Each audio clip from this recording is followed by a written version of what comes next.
Assalamualaikum warahmatullahi wabarakatuh. Selamat datang kawan-kawan semua di channel Riam Biru.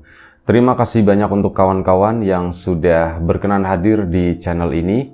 Dan pada kesempatan kali ini ada satu cerita datang dari Mbak Nita di Tangerang.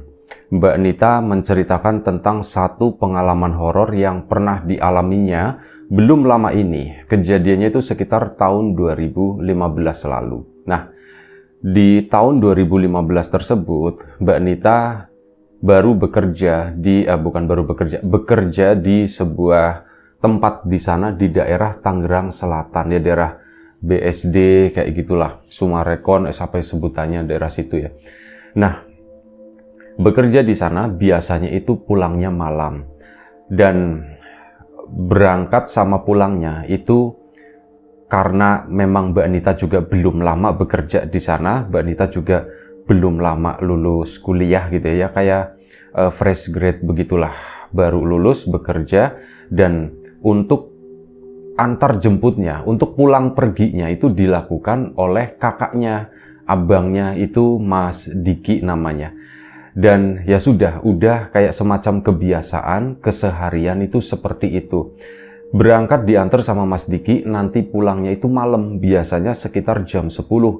Itu pun akan dijemput sama Mas Diki. Nunggu kode dari Mbak Nita, "Mas, aku udah mau pulang," katanya. Nanti Mas Diki pun siap-siap buat ngejemput ke sana. Nah, pada suatu malam itu pernah terjadi sesuatu yang aneh. Di daerah atau tempatnya Mbak Nita bekerja itu, dia di tahun mungkin udah rame gitu ya, cuman ramenya itu mungkin nggak serame Jakarta atau serame di kampung-kampung kayak gitu. Soalnya di daerah situ kan jalanannya tuh lebar-lebar. Memang banyak pengendara yang lewat, tapi kalau untuk urusan orang jalan kaki, rasa-rasanya itu nggak terlalu banyak. Dan memang kebetulan kantornya si Mbak Nita tersebut memang di daerah yang lumayan cukup sepi. Bangunannya bagus, baru, cuman daerahnya itu sepi di sana. Jarang orang lalu lalang, itu jarang banget. Si Mbak Nita malam itu seperti biasa kan, ngasih kabar Mas Diki, "Mas, siap-siap, aku udah mau pulang," katanya gitu kan. Nah, sudah. Si Mas Diki pun dari rumah siap-siap. Mbak Nita pun di sana ngeberesin, dan biasanya itu kurang lebih sekitar setelah ngabarin itu, Mas Diki sekitar 15 menitan kayak gitu sampai 20 menit itu baru sampai ke sana.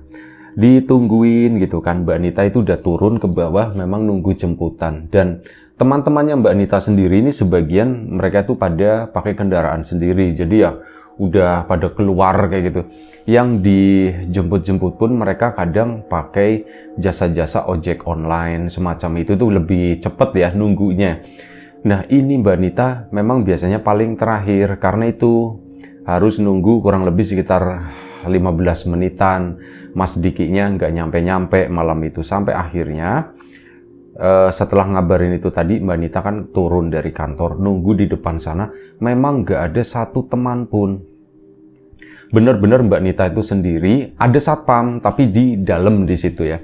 Ya Mbak Nita masih karena udah terbiasa di situ dan daerah situ juga relatif lumayan cukup aman. Dia nunggu di trotoar di situ, tepat di samping gerbang kantor tersebut. Nunggu di sana, celingak-celinguk, mana Mas Diki kok belum jemput-jemput. Sampai akhirnya, jadi begini, jalanan untuk ngejemput Mbak Nita, ini Mas Diki tuh biasanya harus lewat ke sana, terus nanti putar balik di depan situ. Nah, ini ngelihat Mas Diki, alhamdulillah akhirnya sampai juga. Aku udah capek, aku udah ngantuk, pikir si Mbak Nita ya, aku pengen balik. Putar balik ke sana, Mas Diki berhenti, tapi bukan di depannya Mbak Nita. Jarak mungkin 10-15 meter di sana, di pinggir trotoar lain. Dia berhenti di situ. Mbak Nitanya kan pun dengan santai gitu mendekat ke arahnya Mas Diki. Cuman dalam hati ngegrundel, tinggal maju dikit aja 15 meter, pakai berhenti di situ, aku jadinya jalan lagi begini gitu kan. Sempet kayak gitu, tiba-tiba Mas Dikinya tuh jalan lagi. Dia tuh ngelewatin si Mbak Nita. "Mas, woi," dipanggil kan sama si Mas Diki, sama si Mbak Nitanya. Dianya si Dikinya itu nggak nengok nggak apa. Lurus begitu aja. Mbak Nita pun bingung. Lah ini orang gimana sih? Aduh diteleponin kon. Diteleponin nggak diangkat-angkat waktu itu. Benar-benar nggak diangkat. Mungkin karena di motor gitu ya, nggak dengar ada telepon dari Mbak Nita. Sudah, akhirnya diem aja di situ. Mbak Nita udah kesel, ngambek, masih berharap nungguin. Semoga Mas Diki datang lagi ke sini. 10 menit ditungguin, itu nggak datang-datang. Akhirnya ya sudah nggak ada pilihan. Ini aku udah terlalu malam. Alas bodo amat lah, aku mending pakai ojek online aja. Akhirnya pesan ojek online di sana dan gak lama, sekitar 5 menit kemudian ojek itu datang. Akhirnya sudah, Mbak Nita pun pulang naik ojek. Sepanjang perjalanan itu yang ngeliatin nyariin Mas Diki tuh kemana ya? Dia kok kenapa ya? Ada apa? Di situ tuh mulai berpikir sambil ngelamun gitu ya. Kenapa Mas Diki seperti itu? Apa jangan-jangan Mas Diki itu jemput yang lain ya? Bukan aku tentunya. Ya lumayan bergidik waktu itu ya. Jangan-jangan ada sosok yang mirip-mirip sama aku, terus dikiranya itu aku beneran dijemput sama Mas Diki atau gimana? Pikirannya banyak kayak gitu. Terus akhirnya apa sih tukang ojeknya ngajakin ngobrol gitu ya. Ya biasalah biar nggak ngantuk Mbak, katanya begitu kan. Oh iya Pak, akhirnya ngobrol-ngobrol lah di sana. Mbak Nita pun sempet ya kelupaan lah masalah Mas Diki gitu ya, kelewat. Dan singkat cerita, sampailah di rumah. Begitu sampai di rumah, ini ibunya sama bapaknya itu nunggu di depan di sana. Sepertinya memang ada sesuatu yang terjadi di situ. Mbak Nita pun turun bayar gitu kan. Begitu bayar, bapak sama ibunya mukanya tuh kayak tegang. Pak, Bu, Mas Diki mana? Katanya ditanya kan. Diki balik lagi Nit ke sana Nit. Emang kenapa sih Nit? Ada apa gitu kan? Ibunya tuh nanya. Aku ndak tahu Bu, Mas Diki tuh aneh. Tadi udah sampai depan kantorku, bukannya berhenti di depanku ya. Malah dia berhentinya di sana. Terus apa? Langsung jalan begitu aja Bu. Aku ditinggalin gitu kan. Emang dia sekarang kemana Bu? Dia tadi udah pulang ke sini, cuman dia bingung katanya begitu. Hah? Bingung kenapa, Bu? Dia pulang ke sini nyariin kamu. Loh, Nitanya mana gitu. Nitanya tuh nggak ada. Ibu khawatir barangkali kamu itu jatuh atau gimana Nit gitu. Enggak Bu, aku tuh nggak jatuh. Diki pun begitu. Dan sekarang dia kemana? Ya dia keluar, balik lagi ke sana. Nyariin kamu, barangkali pas naik motor kamunya jatuh, dia itu nggak nyadar atau gimana. Enggak Bu, aku nggak ngebonceng, aku nggak diboncengin sama Mas Diki. Tadi, ya itu kan tadi aku pulang naik ojol Bu. Iya, gimana, Ibu masih bingung gitu. Iya Bu, jadi begini, aku udah nungguin di depan kantor di sana. Mas Diki tuh lewat biasa kan, nanti putar balik. Nah, putar balik saat berhentinya, biasanya kan dia berhentinya di depan gerbang di situ deket aku berdiri Bu. Ini tuh enggak, dia berhentinya yaitu 15 meter sebelum tempat aku berdiri itu tadi. Berhenti sebentar di sana dan jalan lagi Bu. Tak panggil-panggil, nggak nengok. Tak telepon-telepon juga nggak jawab gitu. Oh iya, telepon ya Bu ya, telepon. Si Mbak Nita buka handphone, itu ternyata ada miss call juga dari Mas Diki. Ternyata dia nelponin atau gimana gitu ya. Itu, nah ini si Mas Dikinya, ya udah kata ibu, ditelepon aja si Dikinya. Akhirnya ya Bu, tak telepon aja. Akhirnya sudah diteleponkan. Diangkat, lumayan sekali, 2 kali itu nggak diangkat. Ketiga kalinya diangkat sama Mas Diki. Di belakang itu banyak bunyi, war motor. Nit, kamu di mana Nit? Mas, kamu yang di mana sekarang? Aku ini lagi di daerah sini gitu ya, nyebutin dari. Kamu posisinya di mana sekarang? Tak jemput ke situ. Aku udah sampai rumah Mas gitu. Oh, kamu udah sampai rumah? Loh, gimana ceritanya? Kata si Mas Diki. Udah, kamu pulang dulu aja Mas, kata si Mbak Nita. Oh ya sudah aku pulang. Tapi kamu udah apa-apa kan? Aku udah apa-apa Mas, aku udah apa-apa, kata si Mbak Nita. Udah pulang, si Mas Dikinya ditungguin di situ sampai tengah malam lah. Mereka tuh akhirnya ngobrol dan Mas Diki pun cerita, Nit, sumpah aku tadi itu jemput kamu. Kamu berdirinya ya aneh, biasanya kan kamu di gerbang sana, deket gerbang. Ini kok malah berdirinya di tempat yang gelap di situ. Itu kamu Nit, katanya. Mas, itu tuh bukan aku ngelihat kamu berhenti di sana. Dan kamu tiba-tiba jalan begitu aja. Kamu emang nggak ngelihat aku sama sekali Mas di gerbang? Nggak, aku nggak ngelihat apapun gitu. Ya udah, aku jalan-jalan biasa aja. Kamu juga biasanya kan ngobrol, cuman tadi tuh diem aja. Mungkin ya tak pikirnya kamu ngantuk atau gimana. Aku udah sempet bilang, Nit, kalau ngantuk pegangan ini, pegangan tas gitu. Takutnya kejengkang atau gimana, takutnya kamu jatuh. Itu pun nggak ada jawaban gitu ya. Akhirnya ya sudah. Pas nyampe rumah aku baru nyadar. Loh, Nitanya mana? Tak pikir kamu jatuh atau gimana, Nit, gitu kan. Mas gitu ya, aku jatuh gimana? Enggak, aku tuh akhirnya apa? Nungguin kamu di sana, masih tak tungguin 10 menit. Ternyata ya sudah, kamu nggak datang. Akhirnya aku pakai ojol lah, pakai ojek online, dan ya udah aku sampai di sini. Yang bonceng kamu itu siapa ya Mas ya? Akhirnya si Mbak Nita pun kepikiran sesuatu yang dipikirkan saat naik ojek tadi. Yang bonceng kamu siapa ya Mas ya? Ya nggak tahu, kata si itu kan. Tadi aku sempat ngobrol sama tukang ojek. Ya tak ceritain ini tadi, Pak, biasanya saya itu dijemput sama kakak Pak, cuman hari ini dia tuh aneh. Aneh kenapa Mbak? Ya itu tadi tak ceritain semuanya, begitu-begitu. Waduh, jangan-jangan itu boncengin yang lain Mbak, katanya gitu kan. Yang lain apa Pak? Ya yang lain yang nggak kelihatan Mbak, katanya, yang suka bisa terbang gitu, kata si tukang. Itu apaan Pak? Ya kalau orang banyak bilang mah itu kayak semacam kuntilanak gitu Mbak gitu. Lah Pak, serem amat Pak gitu kan. Udah, aku kata si bapak itu begitu katanya. Ya wis lah, semoga ndak apa-apa. Nah akhirnya udah, malam itu mereka pun udah selesai begitu ya. Ada ternyata ya boleh dibilang miskomunikasi ya. Iya, dibilang bukan ya bukan gitu ya Mas. Dikinya mungkin berhalusinasi, lagi ngelamun, mungkin lagi ada masalah atau apa atau gimana gitu kan. Akhirnya sudah, malam itu pun tidur. Keesokan harinya, ya Mbak Nita kan berangkatnya itu siang. Udah kan, ngobrol-ngobrol dan yang lain itu biasa membahas masalah yang semalam terjadi itu apa. Tapi nggak ada titik temu. Nah, malam selanjutnya, kali ini tuh dijemput lagi sama Mas Diki.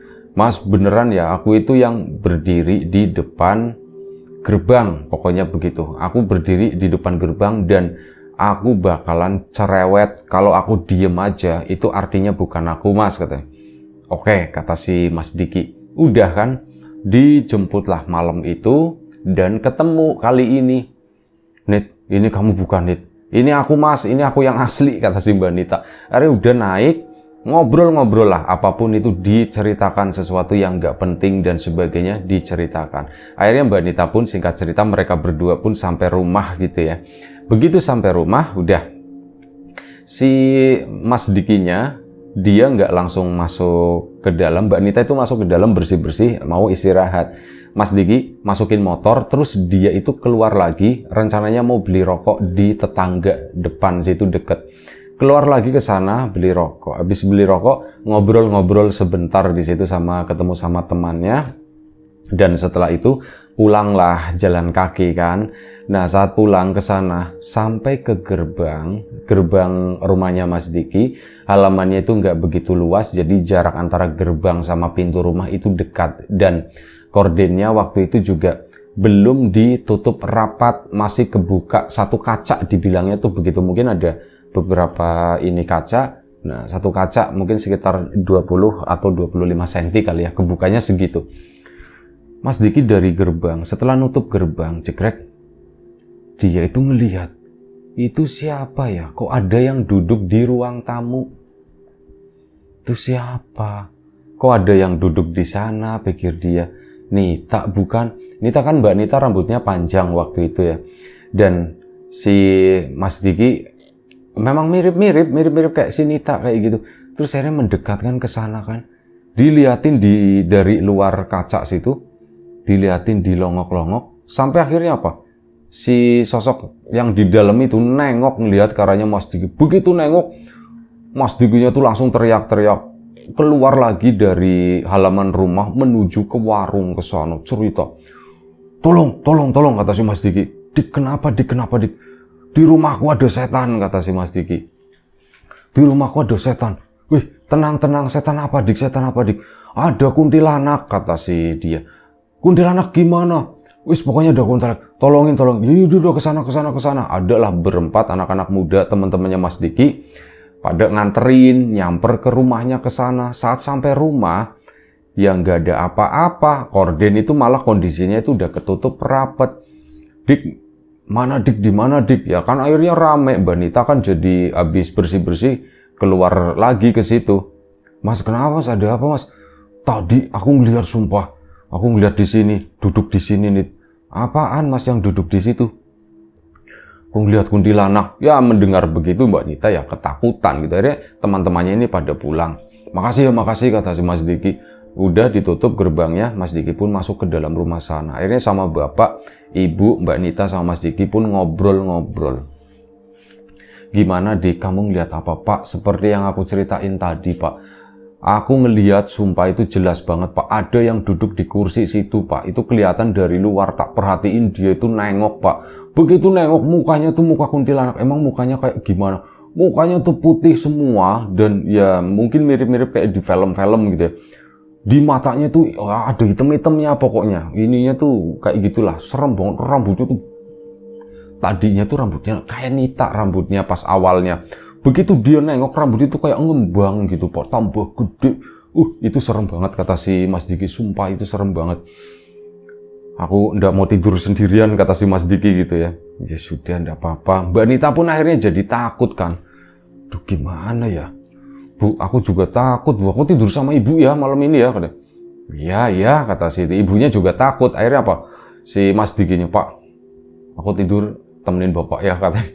Ya wis lah, ya sudah. Akhirnya mereka pun tidurnya satu kamar bareng, pada sama-sama ketakutan. Nah, sambil tidur itu mereka pun ngebahas, ini enaknya gimana ya? Ya sudah Pak, besok coba tanyain ke orang pinter aja. Barangkali ini ada hubungannya, kata ibu.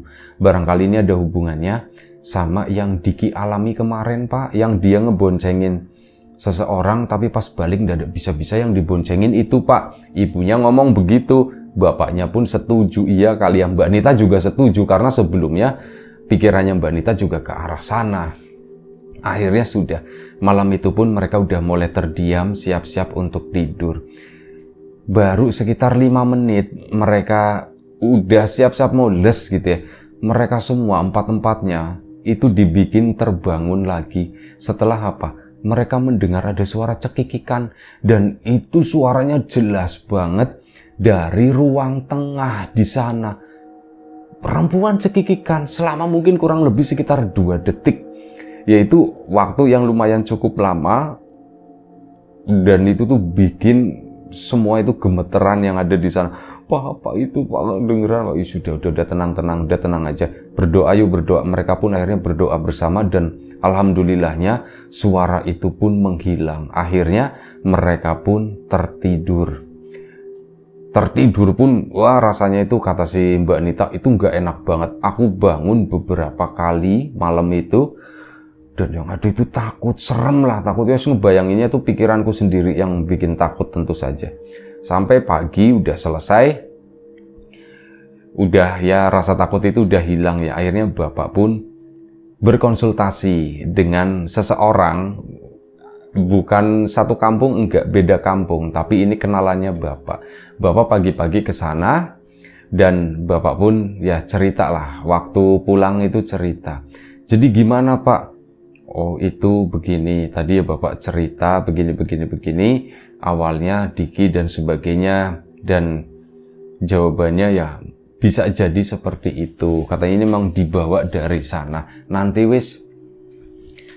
malam saya ke sana, kata situ. Si Mbak Nitanya, duh malam ya Pak, enggak pagi aja ya Pak. Kenapa emang Nit?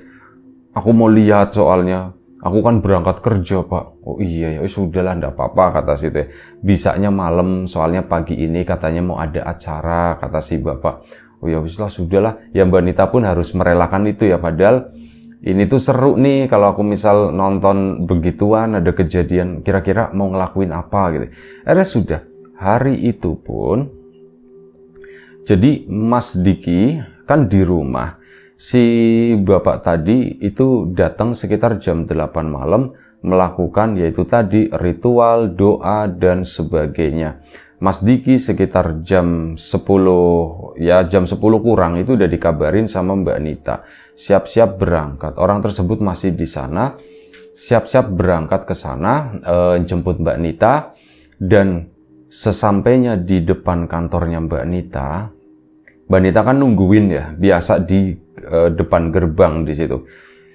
Mas Diki pun langsung ngerem di depan gerbang dan kayak ngambil nafas begitu. Loh, Mas, kamu kenapa, Mas? Nit, buruan cepet naik, kata si Mas Diki. Ya Mas, ya Mas, ya. Akhirnya udah kan, kenapa Mas? Nah, itu langsung pegangan, Nit. Mas Diki itu ngebut. Dan, Mas, jangan ngebut begini. Ya nggak apa-apa, yang penting kita keluar dari sini dulu, kata si Mas Diki. Ya udah, cuma jangan ngebut-ngebut. Nah, sampai ke sana itu udah jalan normal. Kenapa sih, Mas? Kenapa, Mas? Nit, tadi waktu aku habis putar balik itu di tempat yang kemarin aku berhenti itu loh, deket kamu berdiri, Nit. Emang apaan, Mas? Halo, cek. Suaranya kayak hilang. Itu ada kuntilanak berdiri di sana, Nit. Sumpah, jelas banget, Nit. Gede, kata situ ya. Roknya tuh gede, lebar. Rambutnya itu juga gede. Itu berdiri. Ngadepnya kemana, Mas? Ngadepnya ke belakang sana. Nggak ngadep ke arah jalan untungnya, kata si Mas Diki begitu. Itu mungkin perasaan kamu aja kali ya, aku nggak tahu, tapi sumpah aku ngelihat itu, kata si Mas Diki. Mas udah nggak usah dibahas. Akhirnya mereka pun sampai di rumah. Begitu sampai di rumah, orang tersebut masih ada, teman bapaknya itu di sana. Dan Mas Diki pun langsung cerita, Pak, tadi Pak di sana tuh ada kuntilanaknya, Pak. Nah, si bapak tadi ya memang dia itu tempatnya di situ, kata si bapak. Dia memang tempatnya di situ, bukan di rumah ini. Jadi kemarin sampai tadi itu tuh masih di sini, masih tinggal di sini. Dan ya itu dibawa oleh Diki yang malam itu pulang. Ya pokoknya ceritanya disambung-sambungin ke situ ya. Itu ya Diki yang bawa ke sini secara nggak sengaja. Berarti aku pernah boncengin kuntilanak ya, Pak ya. Ya kurang lebih seperti itu. Terus gimana, Pak, itu di sana? Udah ndak apa-apa. Makanya sengaja tak tungguin kamu kesini. Kamu itu diikutin lagi atau enggak gitu ya. Loh, Pak, emang bisa ngikutin lagi, Pak? Ya bisa, tergantung kan. Kalau misal kamu kayak kemarin gitu yang dijemput bukan Nita, ya nanti dia ikut lagi ke sini, kata si bapak. Terus gimana, Pak? Oh ya, si bapaknya Mas Diki yang ngomong. Terus ini gimana, Bro? Motor atau apa, atau Dikinya ya supaya dia nggak digangguin lagi gimana? Oh, kalau Dikinya sih ndak usah lah, ndak perlu, paling motornya aja kali ya. Nah, motornya itu akhirnya apa? Sama si orang pinter tadi kayak didoa-doain, dikasih air doa, bilang ini nanti ya nggak apa-apa sih sekarang sih, yang penting dibasahin aja motornya pakai air ini gitu. Akhirnya sudah malam itu dikerjakan sama Mas Diki, cek kayak dibikin pagar atau apa ya, pagar gaib atau gimana, biar katanya si sosok kuntilanak itu tuh nggak ngeganggu lagi. Udah malam itu larut, akhirnya si bapak tadi pun pulang. Ya mereka tuh masih ketakutan malam itu karena pengalaman yang kemarin, apalagi Mas Diki itu yang justru melihat berulang-ulang. Kalau Mbak Nita kan enggak ya, keluarga yang lain itu cuman mendengar suara doang. Kalau Mas Diki itu kan memang benar-benar ngelihat yang lagi duduk di ruang tamu di situ, terus ngelihat yang berdiri di pinggir jalan, di trotoar di sana yang gelap. Itu udah bikin trauma lah waktu itu. Dan malam itu lagi-lagi mereka tidurnya itu berbarengan, rame-rame. Ada ketakutan, jangan-jangan nanti ketawa lagi. Alhamdulillahnya Mbak Nita pun mungkin karena kemarin juga kurang tidur ya, akhirnya tidur itu enak banget, pules banget ya, bangun-bangun karena agak sedikit gerah lah. AC memang nyala di kamar itu, cuman diisi berempat, itu kurang dingin, akhirnya kan didinginin lagi, bangun sebentar, terus udah. Nah, keesokan paginya, seperti biasa, waktu itu hari Jumat, nanti hari Sabtunya itu libur. Mbak Nita pun berangkat ya, kayak normal seperti biasa. Dan malam harinya, ya lagi-lagi Mas Diki itu mau jemput si Mbak Nita. Katanya kan memang udah dipagerin motornya atau apa. Udah lewat ke sono, ngelihatnya itu sebelum putar balik kali ini. Astagfirullahaladzim, dia itu ada di situ, lagi berdiri di sana. Nah, karena ngelamun, akhirnya apa? Mas Diki putar baliknya itu terlalu mepet. Dia pun motor bagian belakangnya itu nyenggol, gitu, nyenggol pembatas jalan yang bentuknya tuh lingkaran gitu ya. Nah, nenggor itu terjatuhlah Mas Diki di sana. Nah, begitu terjatuh, Mas Dikinya ndak apa-apa, motor ya paling lecet sedikit, dan karena posisinya jalannya itu juga nggak cepet, Mas Diki nggak apa-apa, cuman jatuh biasa begitu aja. Cuman apa yang bikin kaget, tiba-tiba itu di depan Mas Diki sosok kuntilanak itu berdiri di depannya, sampai apa? Dia itu teriak-teriak, untung ada pemotor yang lain gitu ya, kesana berhenti nolongin. Mas, kenapa mas, kenapa mas? Mbak Nita itu ngelihat dari kejauhan sana, dari tempatnya berdiri di situ kan tikungannya kelihatan putar balik. Mas Diki jatuh. Akhirnya Mbak Nita kan kesana jalan. Nah, begitu kesana, seret ngelewatin. Itu di trotoar. Trotoarnya tuh agak minggir, nempel sama gerbang kantor di situ ya. Ada tanaman-tanaman. Ini di balik tanaman-tanaman itu, yang dindingnya itu ada tulisannya, ada lampu-lampunya gitu ya. Nah, lampu itu tuh mati di sana, jadi kondisinya gelap. Di situ ada yang berdiri. Seret. Itu apa yang berdiri putih-putih? Langsung Mbak Nita kan nggak mau ngelihat ke atas ya. Dia langsung buru-buru ke sana, mendekat ke arah Mas Diki, dan akhirnya Mas Diki pun dibawa minggir ke sini dekat Mbak Nita. Ya, terima kasih sama kawan-kawan pemotor yang lain itu udah nolongin. Dan Mas Diki pun bilang, "Nggak apa-apa, nggak apa-apa." Emang kenapa Mas tadi kok sampai sebegitunya? Tadi nggak tahu, aku habis ngelihat ada kuntilanak, aku ngeliat begitu, kata si Mas Dikinya. Ya sudah Mas, lain kali hati-hati ya. Akhirnya udah, makasih ya Mas, makasih ya Bang, makasih Bang. Akhirnya pada jalan lagi Mas Diki sama Mbak Nita berlewat depan kantor di situ, ngelihat dua-duanya. Mas, ada Mas, iya aku juga ngelihat. Udah biarin aja, biarin aja. Akhirnya pulang sampai ke rumah sana, ya cerita sama orang tuanya lagi. Akhirnya ngundang lah si orang pinter itu, keesokan paginya ya, diundang lagi. Gimana Mas ini ditolongin biar, maksudnya Diki Nita itu nggak ngelihat yang begitu-begitu. Oh iya tak cobain ya katanya. Akhirnya apa, doain segala macem kayak gitu.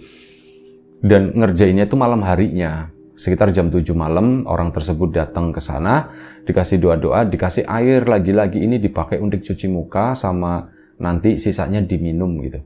Oh iya, akhirnya sudah, air kemasan itu ya. Akhirnya sudah dilakukan sama Mas Diki sama Mbak Nita. Alhamdulillah setelah itu mereka berdua itu udah nggak ngelihat sosok itu lagi. Itu aja satu cerita dari Mas Diki dan Mbak Nita, yang menceritakan itu Mbak Nita. Cuman yang mengalami kejadian ini tuh sama Mas Diki juga, kakaknya.